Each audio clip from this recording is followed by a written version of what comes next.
Amin. Puji Tuhan, silakan duduk. Selamat pagi, salam sejahtera bagi kita semua. Dalam kasih Tuhan kita Yesus Kristus, kembali kita bersyukur kepada Tuhan untuk kesempatan yang Tuhan masih terus berikan kepada setiap kita. Mari kita membuka Alkitab kita di dalam kitab Mazmur pasal 23 ayat 1 sampai ayat yang ke-6.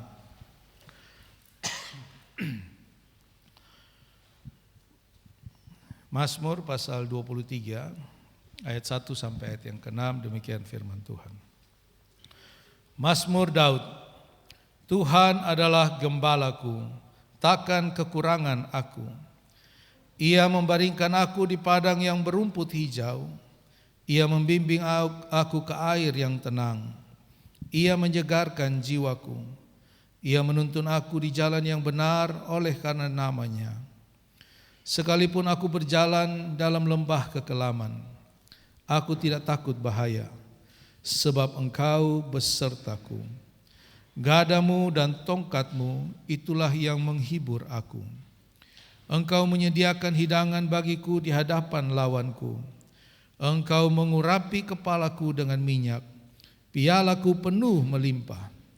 Kebajikan dan kemurahan belaka akan mengikuti aku seumur hidupku, dan aku akan diam dalam rumah Tuhan sepanjang masa. Puji Tuhan. Ini suatu bagian ayat yang terindah di dalam firman Tuhan. Di dalam bagian ayat-ayat yang kita baca ini, Daud menjelaskan hubungannya dengan Tuhan.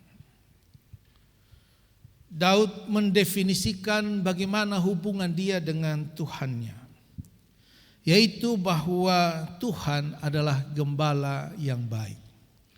Dan otomatis Daud menempatkan dirinya sebagai domba.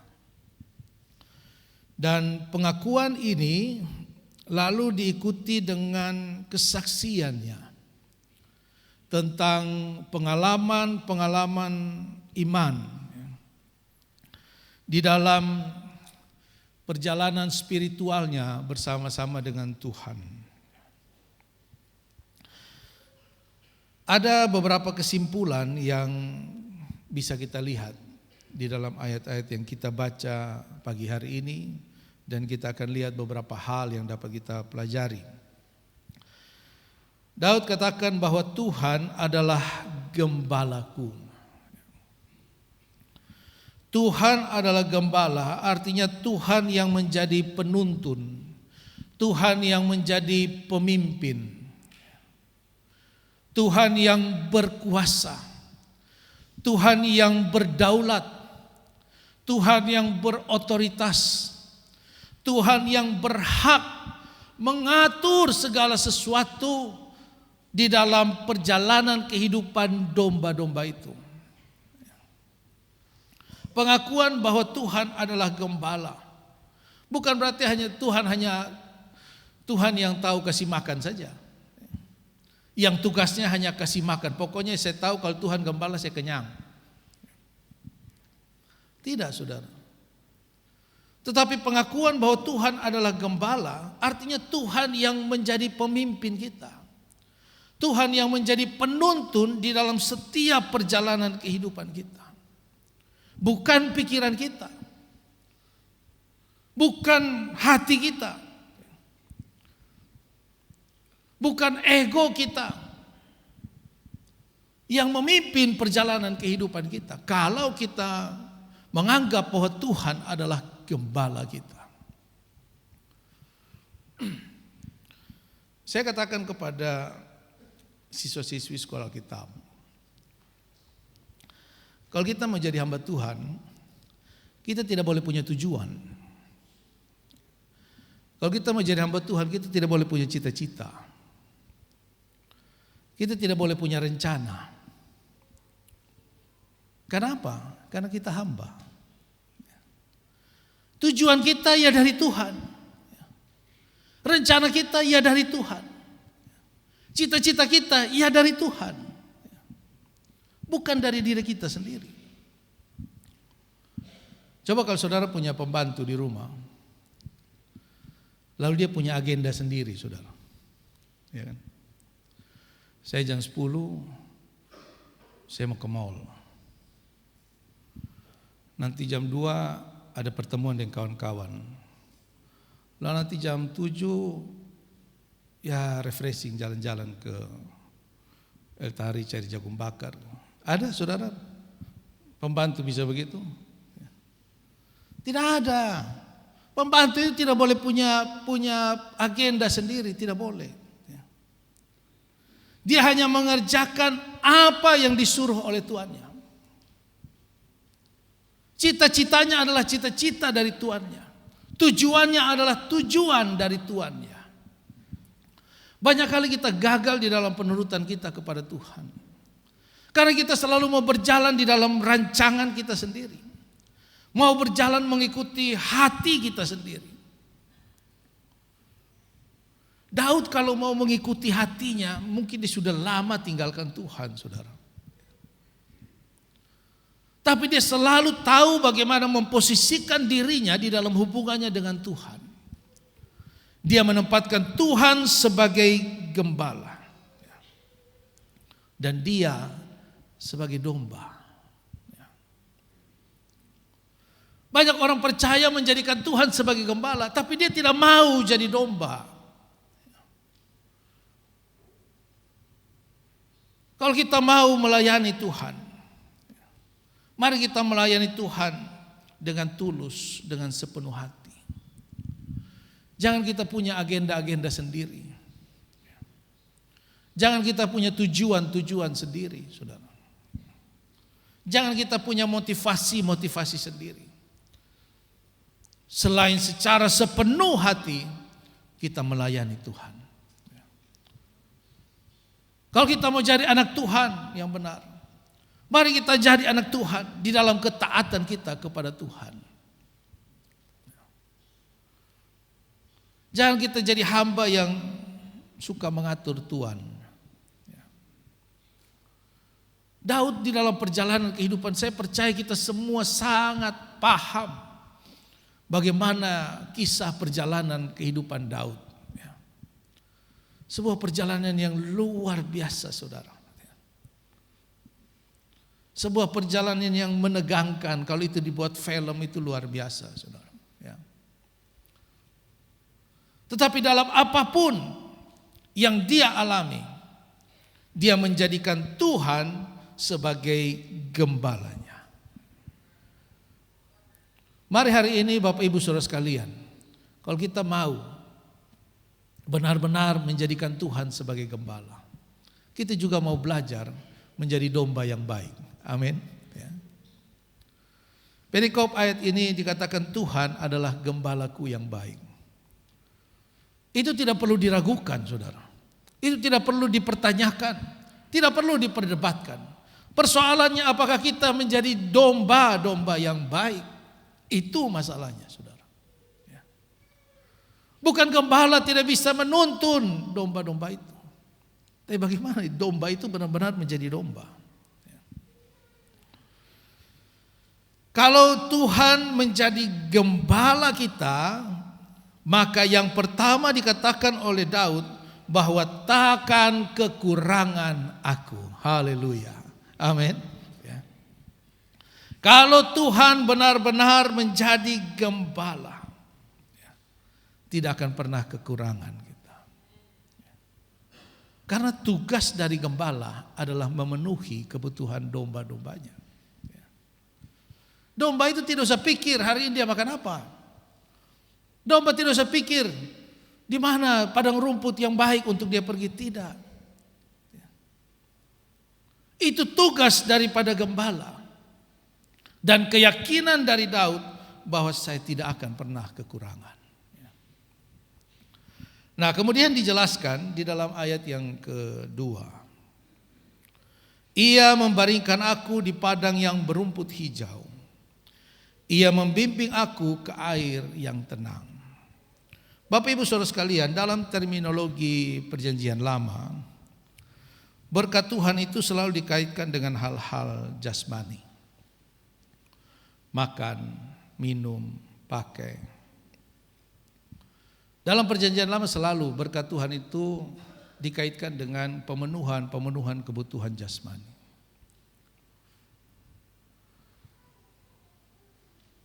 Persoalan makan, minum, pakai.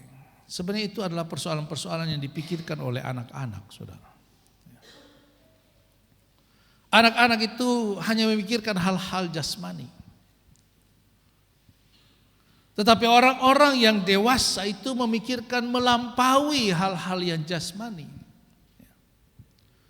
Orang-orang yang dewasa memikirkan hal-hal yang bersifat jiwani, yang bersifat rohani. Rasul Paulus katakan kepada jemaat yang ada di Korintus, aku tidak bisa berbicara kepada kamu secara rohani karena kamu sangat duniawi. Bagaimana bisa berbicara dengan manusia-manusia duniawi dengan cara yang rohani? Seringkali hal-hal rohani itu tidak dipahami, tidak dimengerti. Itulah kehidupan bangsa Israel, bangsa Yahudi.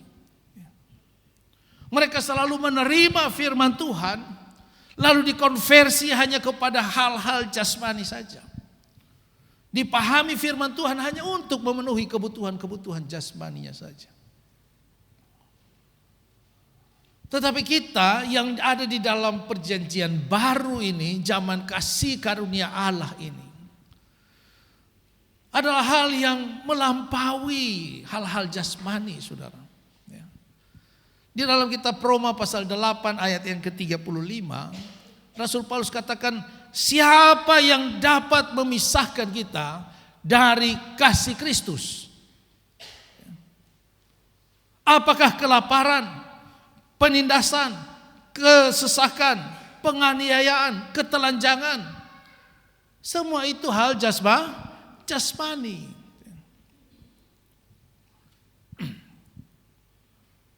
Rasul Paulus katakan tidak ada yang dapat memisahkan kita dari kasih Kristus. Ukuran yang dipakai apa? Ukuran jasmani.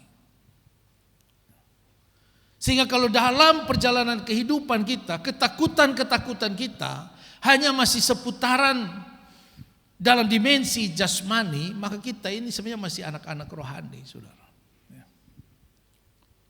Kalau ketakutan, kekhawatiran kita sudah dalam tataran jiwani, apalagi tataran rohani, maka kita sudah semakin bertumbuh di dalam Tuhan. Bagaimana saya memperbaiki hidup saya? Bagaimana saya semakin sejalan dengan Tuhan? Bagaimana saya semakin mencapai rencana Tuhan dalam hidup saya? Artinya kita sedang bertumbuh di dalam Tuhan. Tapi kalau kekhawatiran kita hanya hal-hal yang jasmani, kita masih anak-anak di dalam Tuhan, saudara. Kita tidak bisa menyerap firman Tuhan yang sesungguhnya. Apa yang sebenarnya kita butuhkan dari Tuhan? Daud katakan, kalau Tuhan adalah gembalaku, maka aku tidak akan pernah kekurangan. Di dalam pasal yang ke-34, Mazmur pasal 34, ayat 9 dan ayat 10,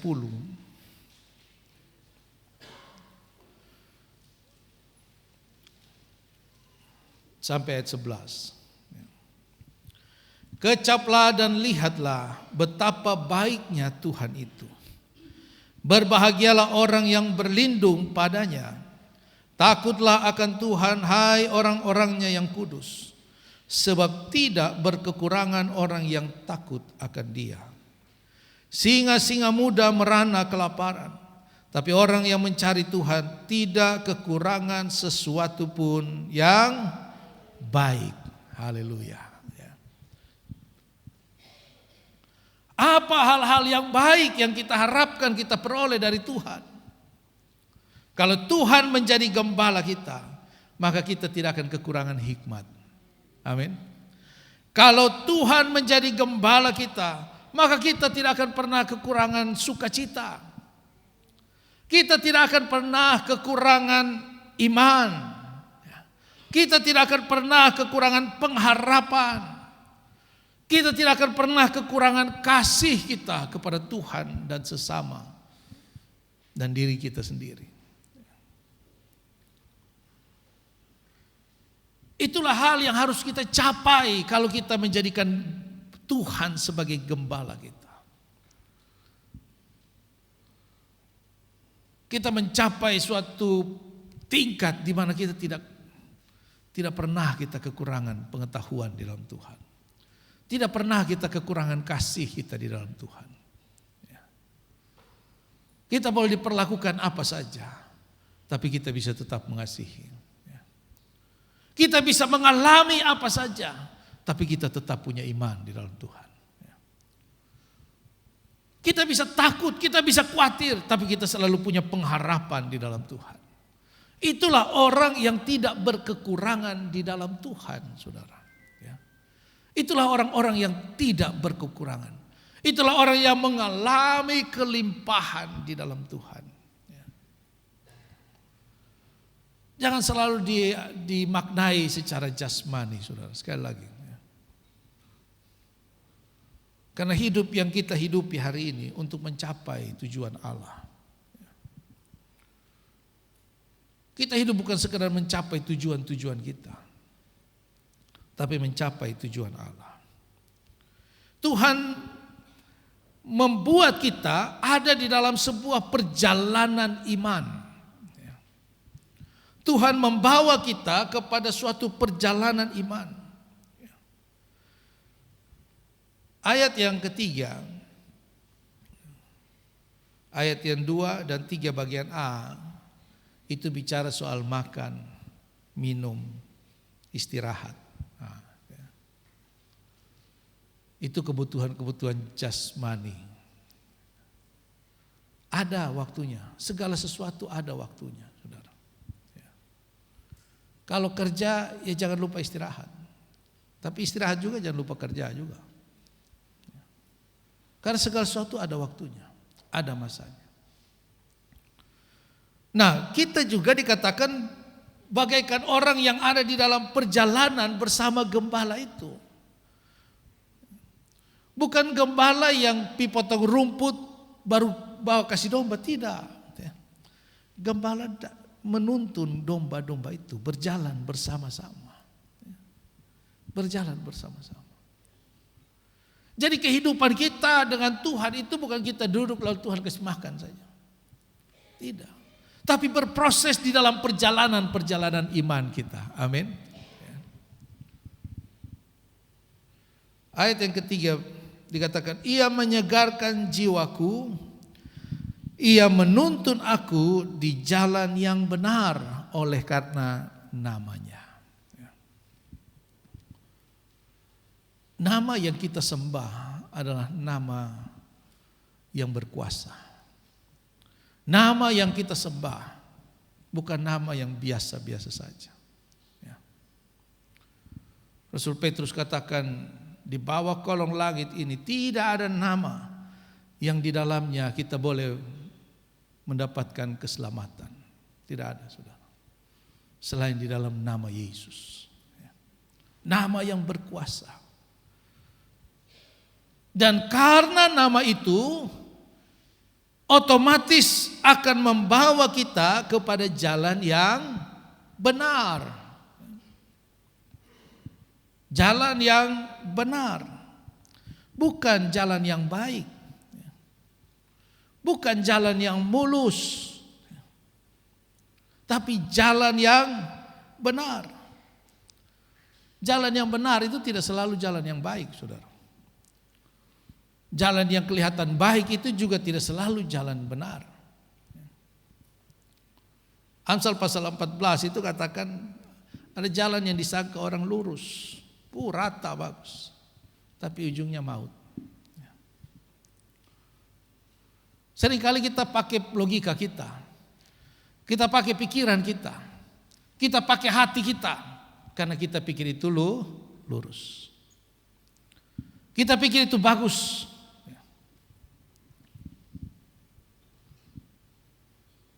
Untuk mencapai hal-hal yang baik, yang indah, seringkali kita harus melewati jalan yang sulit, saudara. melewati jalan yang sukar. Kami pernah pergi ke Pantai Puru di Baun.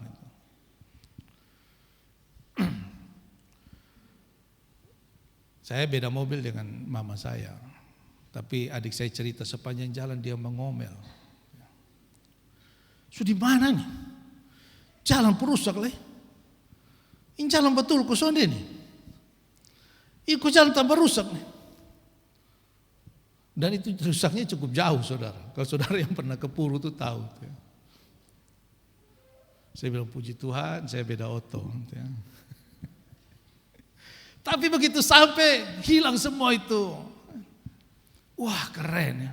Ayo foto-foto. Kita seringkali gitu. Kita tidak tahu maksud Tuhan yang besar, yang indah, yang luar biasa. Yang kita tahu kita sedang melewati jalan yang aduh. Kenapa sih mesti ada jalan lain loh? Kepingin putar balik di sana itu. Tapi jalan pas satu oto, saudara mau putar balik di mana? Seringkali Tuhan juga bawa kita ke jalan yang sempit, tidak ada tempat untuk putar balik, saudara. Mau tidak mau jalan terus. Mau tidak mau jalan terus. Tuhan membawa kita kepada jalan yang benar, saudara. Mari kita menjadikan Tuhan sebagai sungguh-sungguh gembala kita. Dan kita mau menyerah sebagai domba yang baik. Percaya sungguh-sungguh bahwa gembala yang baik itu tidak akan mungkin menyesatkan kita. Gembala yang baik itu tidak akan mungkin membawa kita kepada kehancuran. Mungkin membawa kita pada jalan yang hancur, tapi ujungnya sesuatu yang indah, saudara. Mungkin membawa kita kepada jalan yang sulit. Dijelaskan di dalam ayat yang keempat, bagaimana jalan yang benar itu. Sekalipun aku berjalan dalam lembah kekelaman. Nah, ini. Lembah kekelaman. Dalam terjemahan lama disebut lembah bayang-bayang maut. Berapa banyak kali, saya tidak tahu saudara pernah alami atau tidak. Tapi kadang-kadang Tuhan izinkan kita melewati keadaan yang buruk, keadaan yang sulit, keadaan yang sukar, sebuah kesesakan, situasi, kondisi yang sangat menyakitkan, saudara. Yang rasa-rasanya seperti mau mati saja. Saya pernah mendengar cerita hamba-hamba Tuhan besar yang pernah hampir mau bunuh diri, saudara. Ini bukan hamba Tuhan biasa, hamba Tuhan besar. Hampir mengambil keputusan untuk mengakhiri hidupnya. Karena apa? Melewati lembah kekelaman ini. Saudara jangan pikir hamba Tuhan itu manusia super ya. Kita manusia biasa. Saya membaca di berita, kalau kita pernah dengar beberapa waktu yang lalu, beberapa hamba Tuhan besar di Amerika itu bunuh diri, saudara.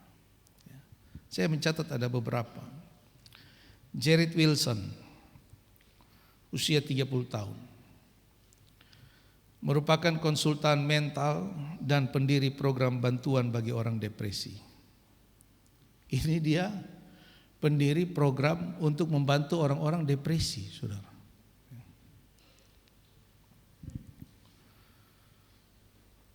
Di Athens of Hope, California, tewas bunuh diri. Jemaatnya berapa?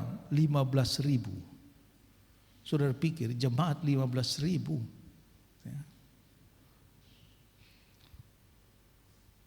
Kepalanya 15.000, saudara. Sifatnya 15.000. Otaknya ada 15.000.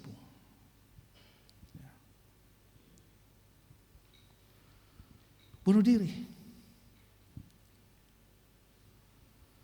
Pendeta Darren Patrick menembak kepalanya. Dia gembala di sebuah mega church, The Journey. di Missouri.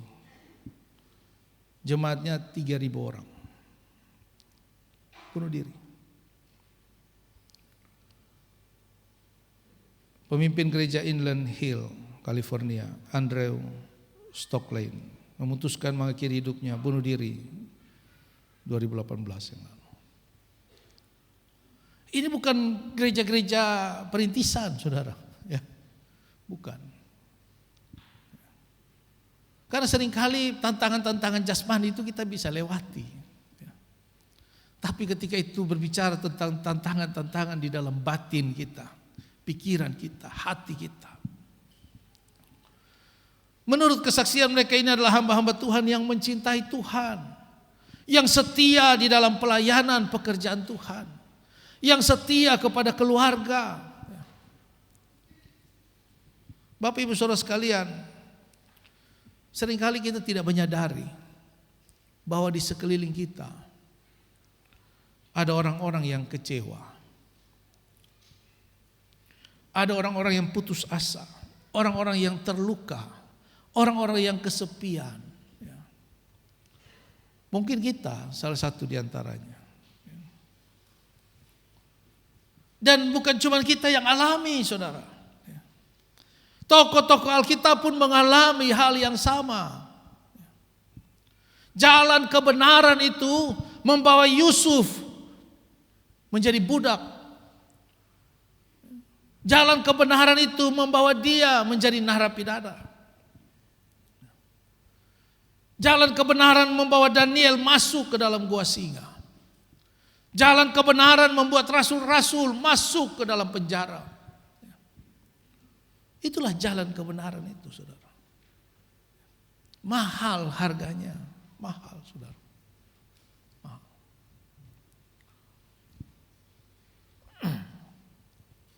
Tadi malam saya masih berdiskusi dengan anak saya, Levin, tentang kejujuran. Dia bilang, "Pak, saya ini kenapa ya? Misalnya kayak guru, saya tidak bikin PR ini. Tidak bikin PR. Pas guru tanya, Levin, PR di mana? Lupa bawa buku, Pak. Padahal saya sudah rencana mau jujur nih. Tiba-tiba keluar nih, lupa bawa buku, Pak. Itu kayak bukan saya, Pak, yang beromong tuh.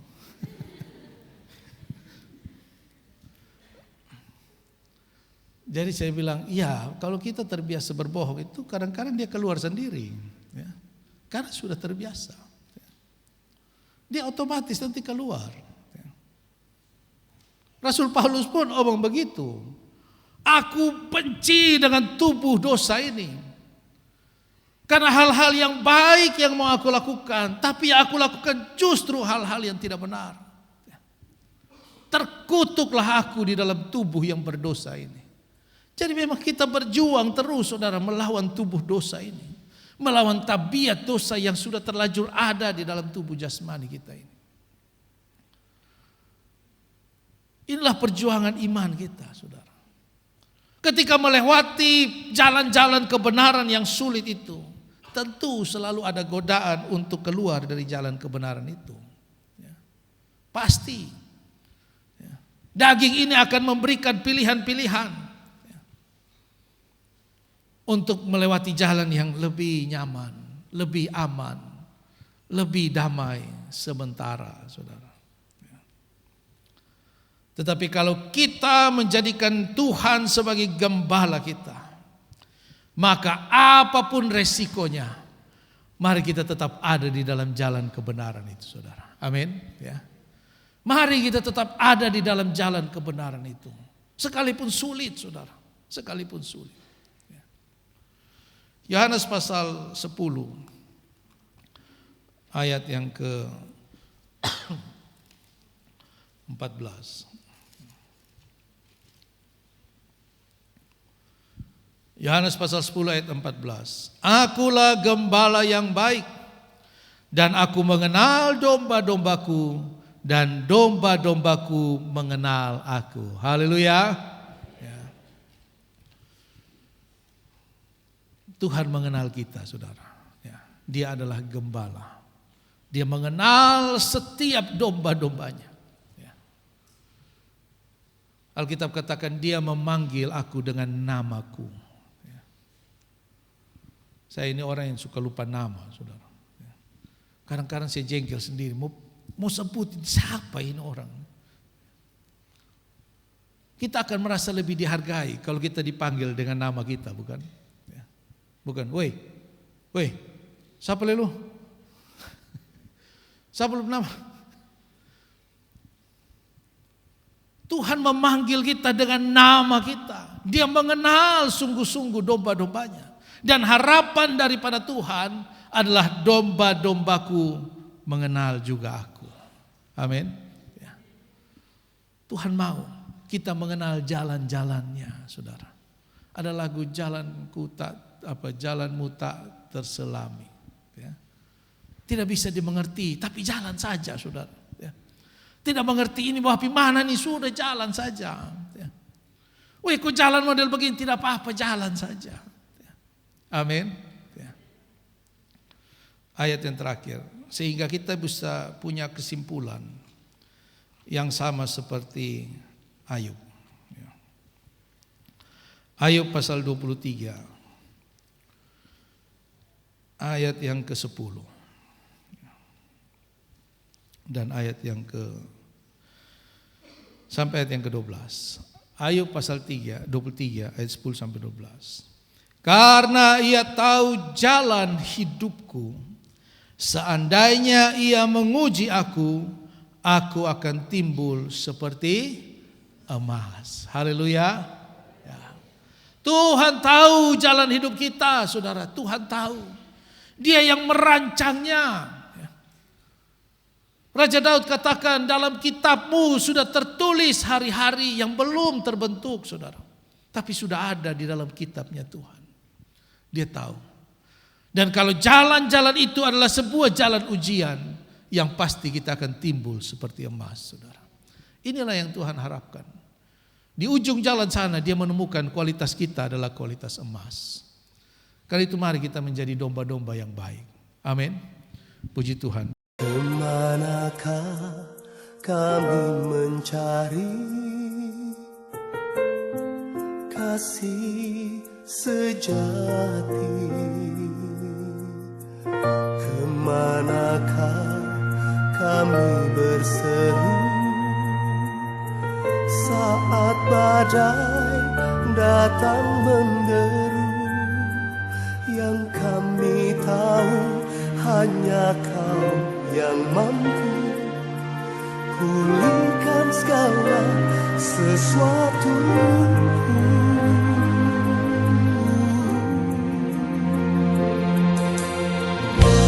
Kemanakah kami mencari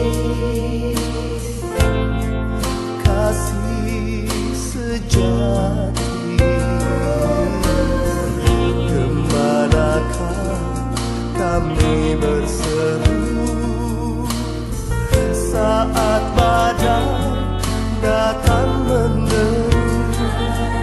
Yang kami tahu hanya Kau yang mampu pulihkan segala sesuatu.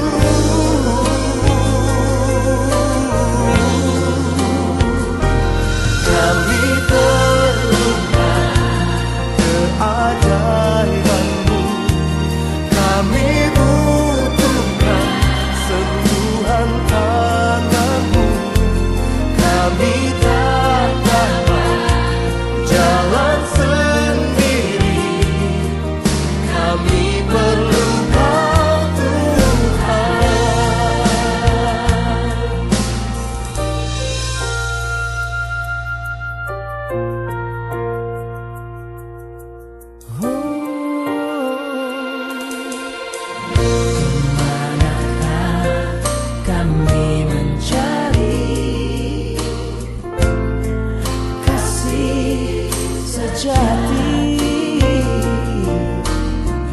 Kemanakah kami berseru saat badai datang menderu? Yang kami